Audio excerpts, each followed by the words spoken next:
Java was created to solve a real-world problem that developers faced. Code written for one operating system simply wouldn't work on another.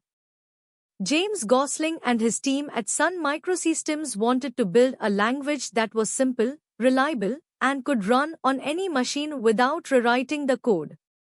They succeeded, and in 1995 Java was officially released to the world. Unlike C or C++, Java doesn't talk directly to the hardware, it goes through an intermediate layer which makes it universally portable. Today, Java powers Android applications, large-scale banking and government systems, web backends, and enterprise software. It is consistently ranked among the top 3 most used programming languages in the world, used by over 10 million developers globally. The story of Java begins in 1991 when James Gosling and his team at Sun Microsystems started an internal project called Project Green. The goal was to write software for smart consumer electronics like set-top boxes and remote controls. They created a new language called Oak, named after an oak tree outside Gosling's office.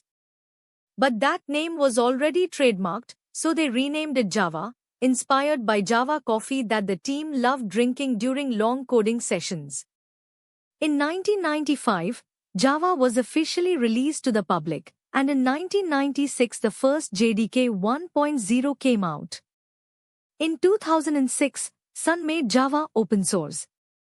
In 2010, Oracle Corporation acquired Sun Microsystems and took ownership of Java. Java 8 in 2014 was the most revolutionary update, introducing lambdas and streams. Java 21, released in 2023, is the latest LTS, long-term support, version. Now looking at the feature wheel in the diagram, each spoke represents a core strength of Java. Simple means Java removed complex and confusing features from C++ like pointers and operator overloading.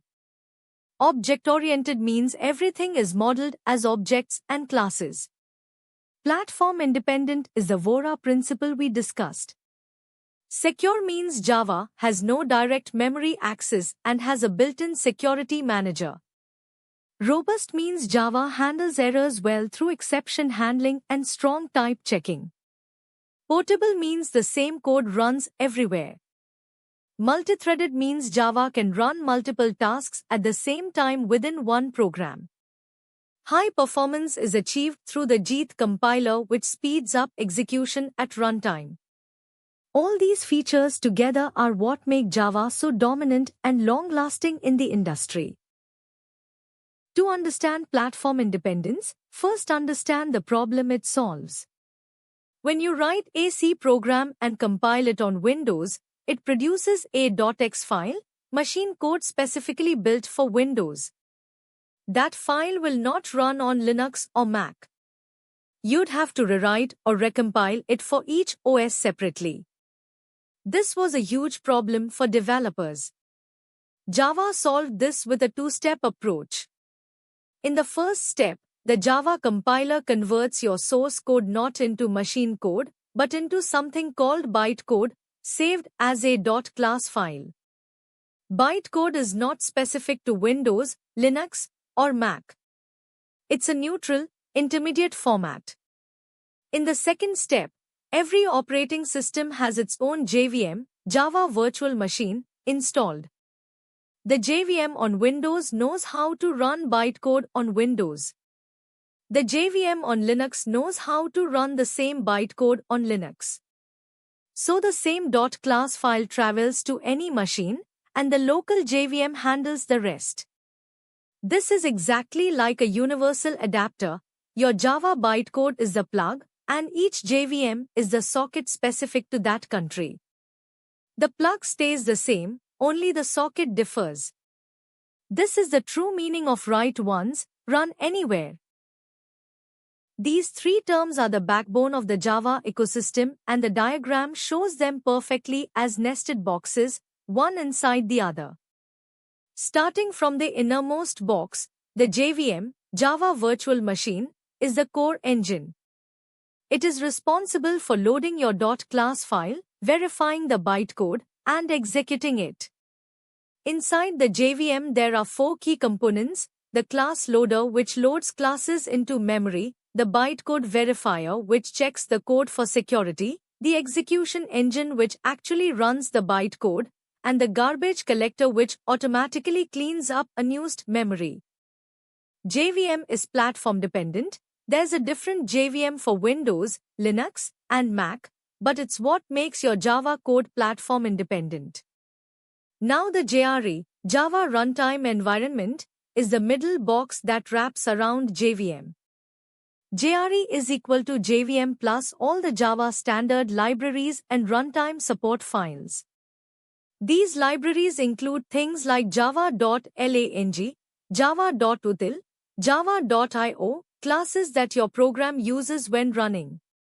If someone just wants to run a Java application on their computer, like running a Java-based desktop app, they only need to install the JRE. They don't need any development tools. The outermost box is the JDK, Java Development Kit. JDK is equal to JRE plus development tools. These tools include Javac, the compiler, JDB, the debugger, Javadoc, documentation generator, JAR, for packaging, and more. If you are a developer writing Java code, you must install JDK. It contains everything: JVM, libraries, and the tools to build programs. A simple analogy: JVM is the engine, JRE is the complete car ready to drive, and JDK is the car manufacturing factory that can both build and drive cars. Bytecode is one of the most important concepts in Java, and it's what truly sets Java apart from other languages. When you write hello.java and run the compiler using javac hello.java, the compiler does not produce machine code like C or C++ compilers do. Instead, it produces bytecode, an intermediate set of instructions saved in a file called hello.cls. Bytecode is not human-readable. If you open a .class file in a text editor, you'll see something like CFABAB00000034. These are binary instructions. Interestingly, every single .class file starts with the byte CFABAB, which literally spells Cafe Babe, a playful Easter egg left by Java's creators who loved coffee.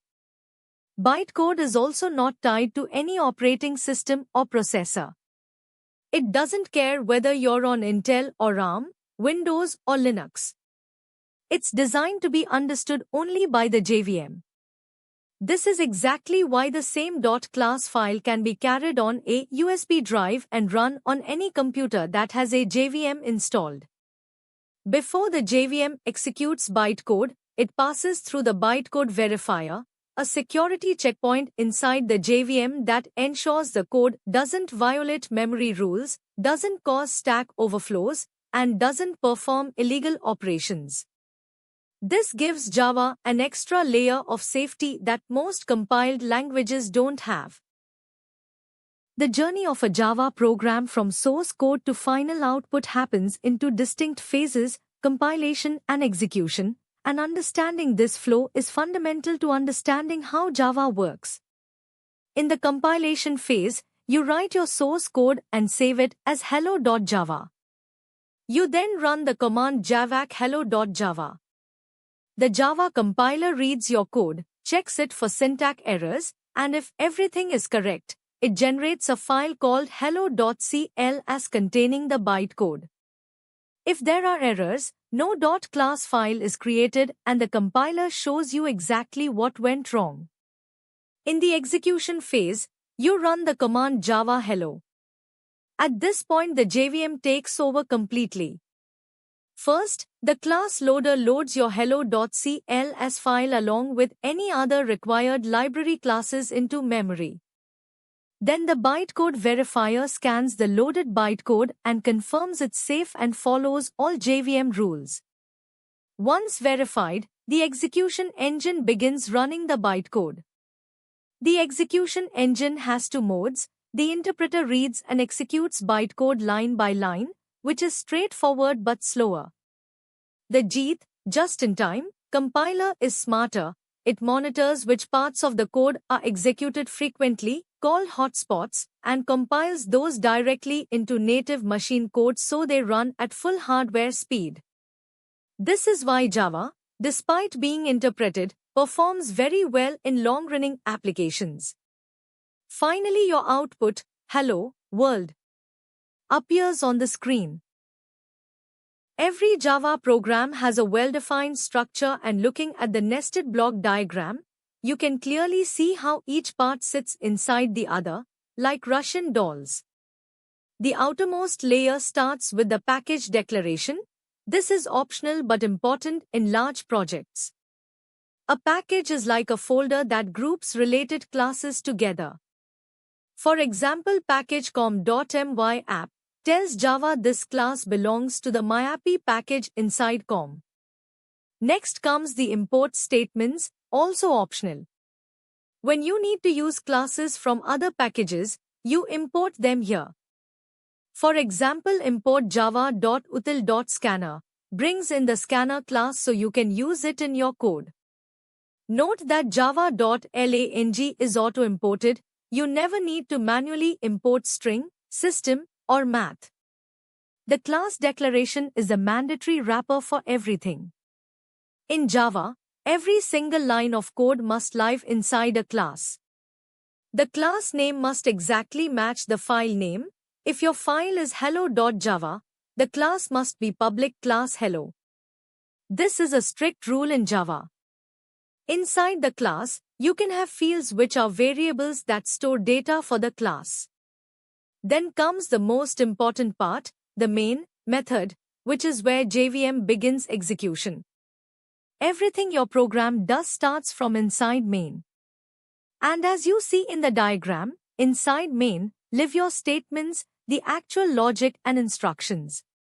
Finally, other methods sit alongside main, inside the class. These are reusable blocks of logic that can be called from main or from each other. This nested structure is not just a convention. Breaking it causes compile time errors. Java enforces it strictly. The main method is the entry gate of every Java application. When you run Java Hello, the JVM doesn't randomly start executing code. It specifically searches for a method with the signature public static void main string args. If it finds it, execution begins. If not, you get the error, main method not found. Every single keyword in this signature exists for a very specific reason. Public is an access modifier.